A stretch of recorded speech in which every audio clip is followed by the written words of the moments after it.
पहिली गोष्ट 5-6 गोष्टी लोकांना सांगत आलो। पहिली गोष्ट दारूबंदी करा। सबंध हिंदुस्थानला ज्या तरुण तडफदार मर्द मराठ्यांची गरज आहे तेच तरुण आता व्यसनाच्या आहारी जायला लागले।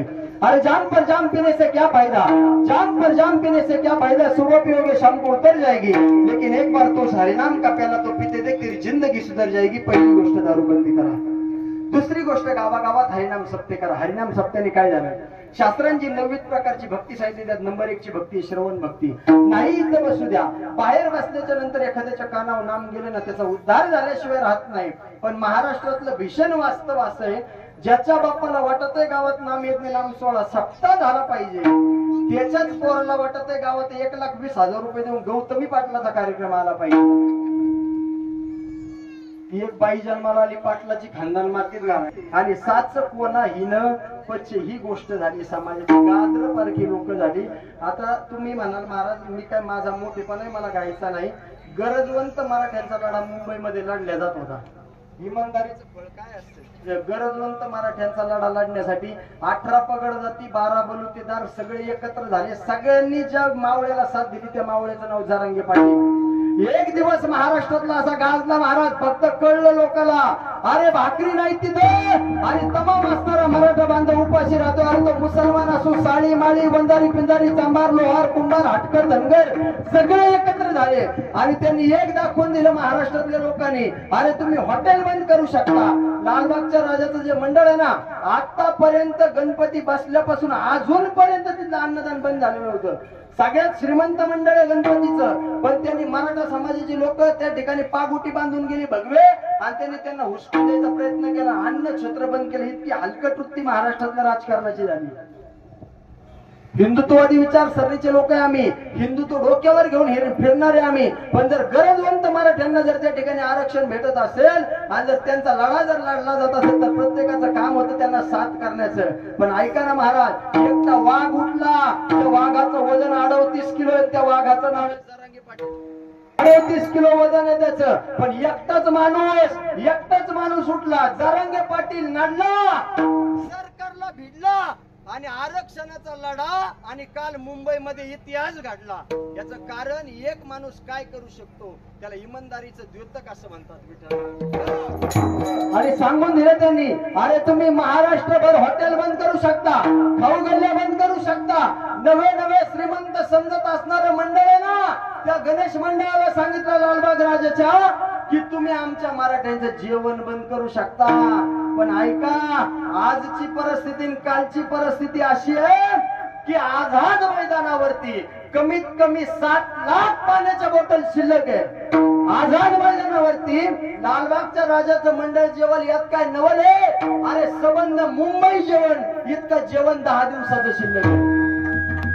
सगळ्या महाराष्ट्रातल्या लोकांनी सांगितलं तुम्ही हे बंद कराल, पण माता भगिनीचे हात नाही बंद करू शकत। सोलापूर नावाच्या जिल्ह्यातून आम्ही खाली केलेला आयुष्यर नावाचा टेम्पो सांगतो 5 लाख त्या ठिकाणी गोड पुरी उपस्थित झाल्या आणि शेवटी त्याही नाही खाता आल्या। अरे एवढं जेवण उपस्थित ठेवलं, इमानदारीचं तर पडे, नाही तर काय जरांगे पाटलाकडे 4 पत्र्याच्या खोलीचं घर सोडून जर माणूस इमानदार राहिला तर जरांगे पाटला सारखा सबंध समाज आपलासा करू शकतो। इमानदारीचं द्योतक जीवनात नाही ना काय करता आलं महाराज करू नका, पण आपण मेल्याच्या नंतर कमीत कमी आपण 5 वर्ष नावारूपाने जिवंत राहिलो पाहिजे, एवढं काम करून जायच्या कार्यक्रमातून शिकवून घ्यावी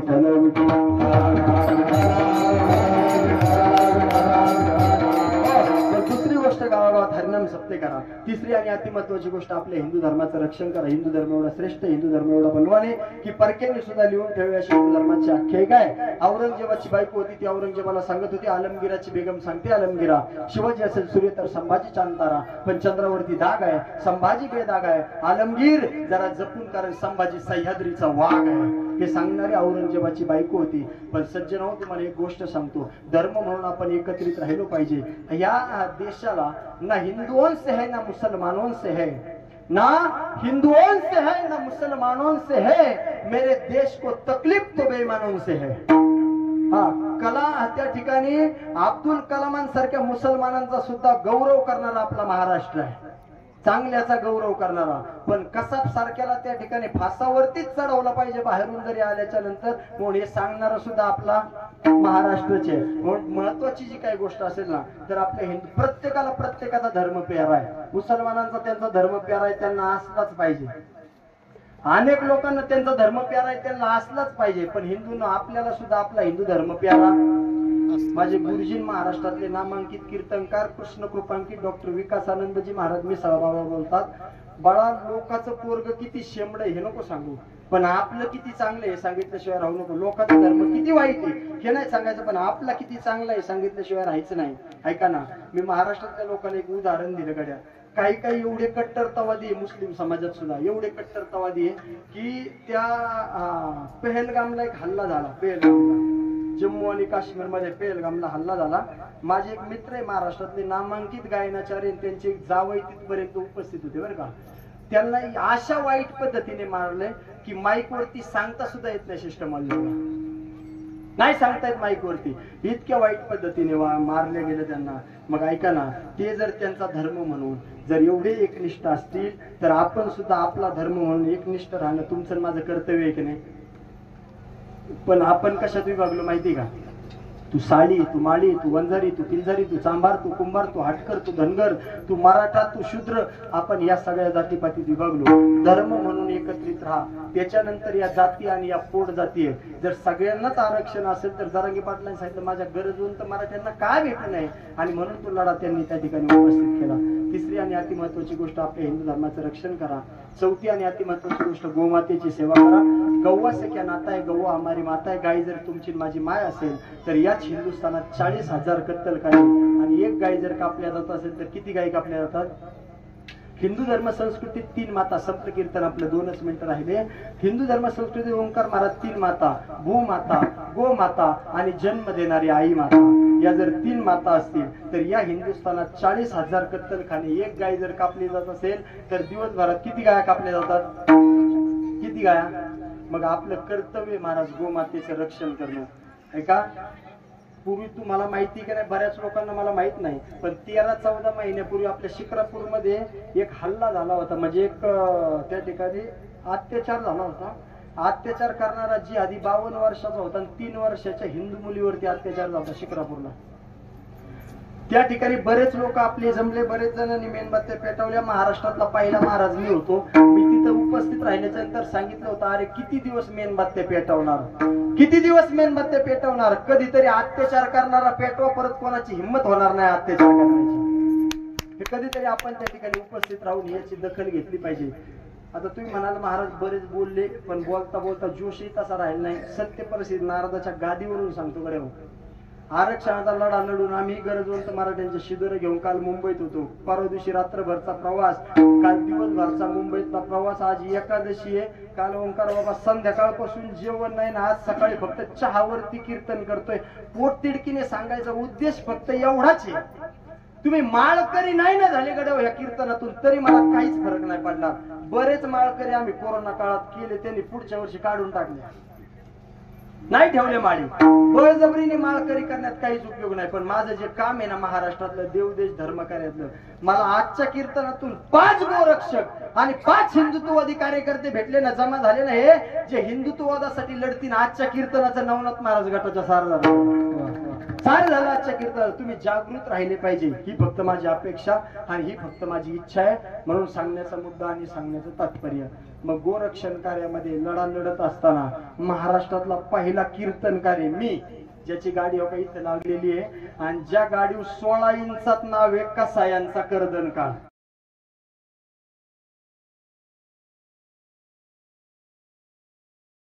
त्याला भीती नाही. देवदेश धर्म कार्य करत असताना मी महाराष्ट्रातल्या लोकांना सांगतो, हिंदुस्थानातला 1 नंबरचा ग्रुप आहे, त्या ग्रुपचं नाव आहे टायगर ग्रुप. आणि तुमच्या पुढे जो महाराज उभा आहे ना, तो त्या टायगर ग्रुपचा संस्थापक आद्य त्या ठिकाणी सदस्य आहे, संस्थापक सदस्य आहे. बरीच लोक भेटतात, बरीच लोक या ठिकाणी हे करतात. पण एक उदाहरण सांगतो तुम्हाला. नगर पुणे हायवेने जर माझी गाडी निघाली, आपण संप्रदायात तयार केलेला दरारा, नगर पुणे हायवेने जर माझी गाडी निघाली आणि गाडी निघाल्याच्या नंतर कसायाची गाडी जर माझ्या गाडीला ओव्हरटेक करून जर गेली ना दादा, आणि त्यानं जर माझी गाडी पाहिली ना तो जागेवर त्याची गाडी सोडितो आणि पळायला चालू करतो. हा संप्रदाय आपण तयार केलेला दरार आहे. मी तर लोकांना सांगतो आम्हाला धर्माच्या बाबतीत धर्माची पताका उंच सुद्धा करता येते, पण एखादा जर अधर्मी वाईट कृत्य करायला लागला ना तर त्याच धर्माच्या बाबतीत झेंड्याचा दांडा उलटा बी करता येतो. आम्हाला तो करता आला पाहिजे, प्रत्येकाला करता आला पाहिजे. म्हणून चौथी आणि अति महत्वाची गोष्ट,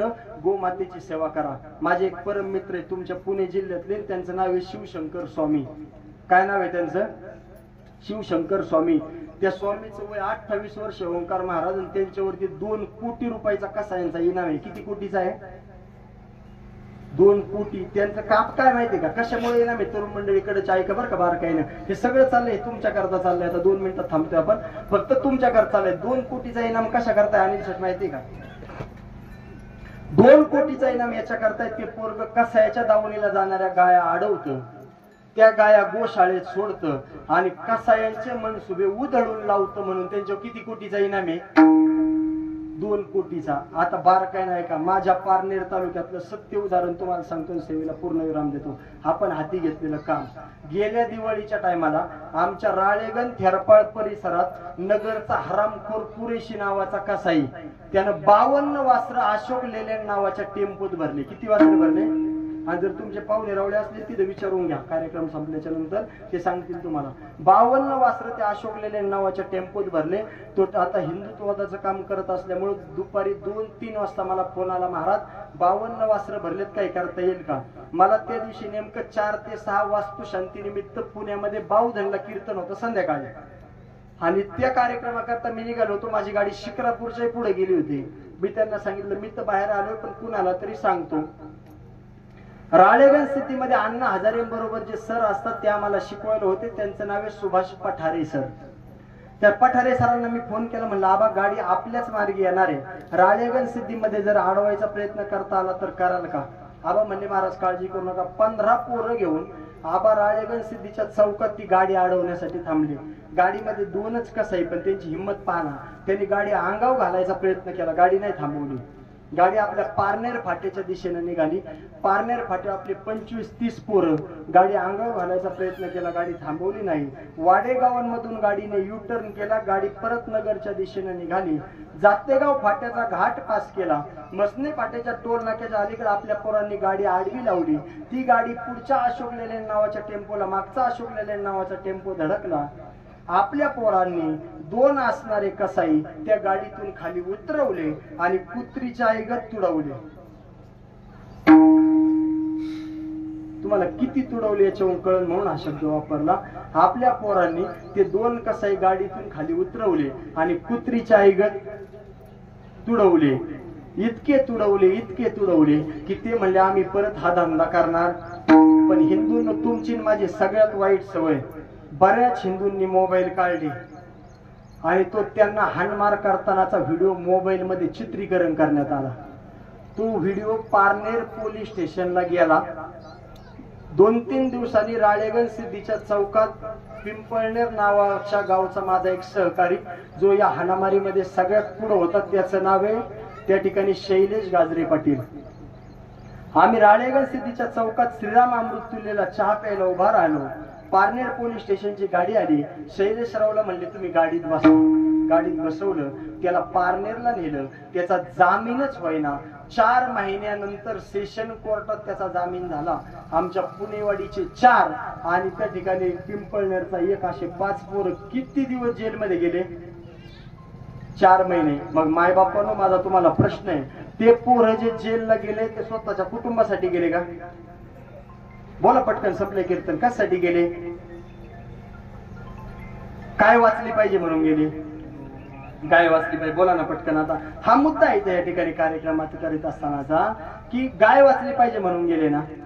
आणि आपल्या लोकांनी कसायला त्या गायी दिल्या, त्यांना काय मिळतोय म्हणून. मग आता ऐका, 7 नोव्हेंबरला गेल्या वर्षी जर राळेगण सिद्धीला कधी आले ना, डाव्या बाजूला पद्मावतीचं मंदिर, उजव्या बाजूला एक कोटभर रुपयाचा बंगला आहे. त्या बंगल्यावरती एकाकडे नाव आहे माऊली कृपा आणि एकाकडे नाव आहे विश्वनाथ शेठ.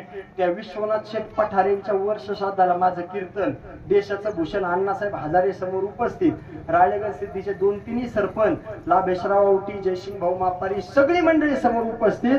आणि मग अण्णा हजारेंपुढे मी पण केला, पण शपथ खाल्ली. म्हणलं अण्णा, आपल्या लोकांनी कसायाला गाई विकल्या आणि शेठ काय मिळतोय म्हणून, आणि कसायांनी त्या आपले पोरं जेलमध्ये त्या गाय वाचवण्याकरता गेले, काय वाचली पाहिजे म्हणून गाय वाचली. मग आम्ही असा मध्ये काढला अण्णांना म्हणलं आम्ही कीर्तनाच्या माध्यमातून लोकांना भीक मागायला चालू करू. काय मागायला?